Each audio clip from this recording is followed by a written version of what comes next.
तो भाई लोग, आज मैं आपके लिए बरिंग द एक्स का एक्सप्लेनेशन लेकर आया हूँ। मूवी काफ़ी ज़्यादा इंटरेस्टिंग होने वाला है, इसलिए वीडियो को एंड तक जरूर देखना और हाँ, लाइक और सब्सक्राइब करो यार। तो फिल्म के शुरुआत में हमें दो कपल्स देखने को मिलते हैं। उनमें से जो लड़का होता है यानी मैक्स, उसके कजिन ब्रदर के साथ वो रह रहा होता है और वो लड़कियों को लेकर घर में ही पड़ा रहता है। अब जब मैक्स की गर्लफ्रेंड आती है, उसे ये बात पसंद नहीं आता और वो उसके कजिन को वहाँ से भगा देती है और मैक्स कहीं ना कहीं अपनी ही गर्लफ्रेंड के साथ दबा दबा सा रहता है। बट उसे सेक्स बहुत ही अच्छा मिलता है भाई लोग, इसलिए वो अपनी गर्लफ्रेंड को छोड़ भी नहीं पा रहा होता है। और मैक्स जो है वो मेरी नाम के एक शॉप में काम कर रहा होता है। और अब अगर उनकी शॉप की बात करें तो ये लोग एंटिक चीज़ें बेचते हैं। उसके बाद मैक्स की गर्लफ्रेंड उसे कॉल करती है और कहती है कि मैं तुम्हारी दुकान पे आ रही हूँ। फिर दोनों वहाँ घपाघप करते हैं और उसके बाद उसकी गर्लफ्रेंड देखती है शैतान नाम का एक डॉल वहाँ पड़ा हुआ रहता है और उस पर लिखा हुआ होता है कि आप विश मांग सकते हो। तो वो सोचती है कि क्या बचकानी चीज़ है और वो उसके बॉयफ्रेंड को किस करते हुए वो विश मांगती है और कहती है कि हम साथ में ही रहेंगे और कोई भी चीज़ें हमें अलग या जुदा नहीं कर सकता। और जो शैतान रहता है वो उसकी विश को पूरा कर देता है। फिर अगले दिन वो दोनों एक आइसक्रीम पार्लर में जाते हैं जहाँ एक और खूबसूरत सी लड़की होती है। मैक्स और उसकी बातें होती है जिस पर दोनों का थिंकिंग काफ़ी ज़्यादा मेल खाती है। इस पर उसकी गर्लफ्रेंड थोड़ा सा बुरा मन जाती है और बाहर चली जाती है। उसके बाद मैक्स को भी महसूस होता है कि मेरी गर्लफ्रेंड थोड़ी सी पागल है और मुझे उसके साथ नहीं रहना चाहिए, और वो ये बात उसके भाई के साथ भी शेयर करता है। तो उसका भाई उसे ब्रेकअप करने को सजेस्ट करता है। फिर वो अपनी गर्लफ्रेंड को एक पार्क में कॉल करके बुलाता है। उसकी गर्लफ्रेंड काफ़ी ज़्यादा एक्साइटेड हो जाती है और जब वो रोड क्रॉस कर रही होती है उसका एक्सीडेंट हो जाता है। वो पूरी तरह से जख्मी हो जाती है और मरते वक्त कहती है कि बेबी तुम मुझे कभी भी छोड़ के मत जाना, और इतना कहते ही वो मर जाती है। उसे दफना दिया जाता है और मैक्स बेचारा काफ़ी ज़्यादा लोनली फील करने लगता है। उसके बाद मैक्स एक दिन एक शो देख के आ रहा होता है और शो के बाहर उसे मिलती है वही आइसक्रीम पार्लर वाली लड़की। दोनों के बीच बातचीत होती है, फिर दोनों में किस हो जाता है। फिर वो दोनों वॉकिंग करने का सोचते हैं और वो लोग एक कब्रिस्तान पे वॉक करते करते पहुंच जाते हैं। ये वही कब्रिस्तान होता है जहां पर मैक्स अपनी गर्लफ्रेंड को दफनाया रहता है। मैक्स अपनी नई गर्लफ्रेंड को ये नहीं बताता है कि वो उसकी जो एक्स है वो मर गई है। वो बस यही कहता है कि उसका ब्रेकअप हो गया है। फिर उसकी एक्स गर्लफ्रेंड कब्र तोड़कर बाहर आती है। फिर वो उसके बॉयफ्रेंड के दरवाजे पर नॉक करती है और एक ज़ोंबी की तरह अंदर आ जाती है।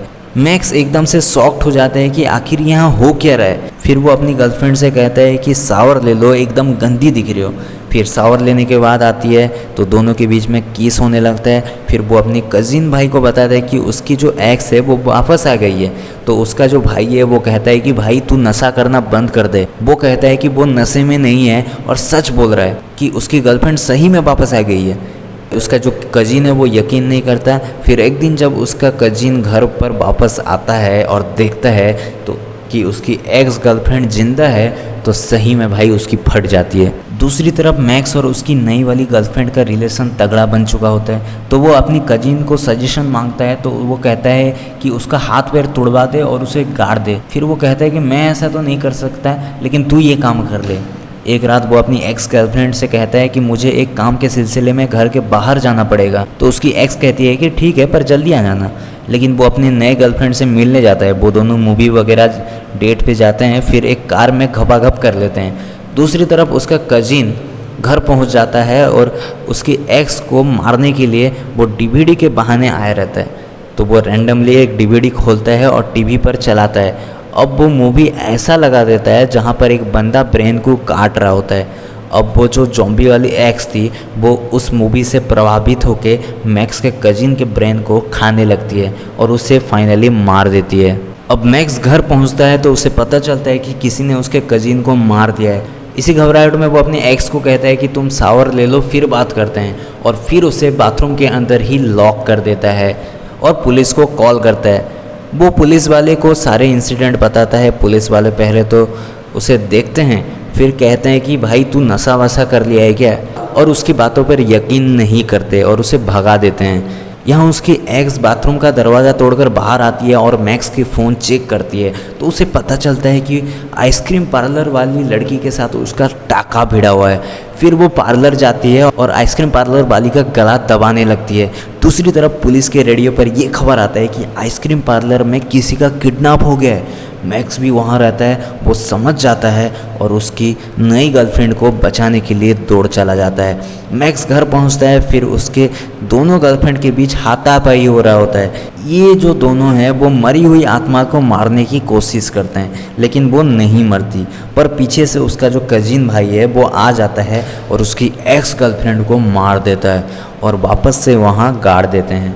अब 1 महीने के बाद एक सीन दिखाया जाता है जहाँ वो जो लड़की है वो अपना खुद का एक आइसक्रीम पार्लर का दुकान खोल रखी है और उसका जो कज़िन है वो बाहर साइन बोर्ड वगैरह लेकर खड़ा है। लोगों को ऐसा लग रहा है जैसे कि वो मेकअप किया हुआ है, लेकिन वो सही का भूत रहता है। और इसी के साथ ये मूवी ख़त्म हो जाती है। तो भाई लोग, मूवी कैसा लगा मुझे कमेंट करो यार, और प्लीज़ यार सपोर्ट करो अपने भाई को, लाइक और सब्सक्राइब करो। थैंक यू एंड जय हिंद।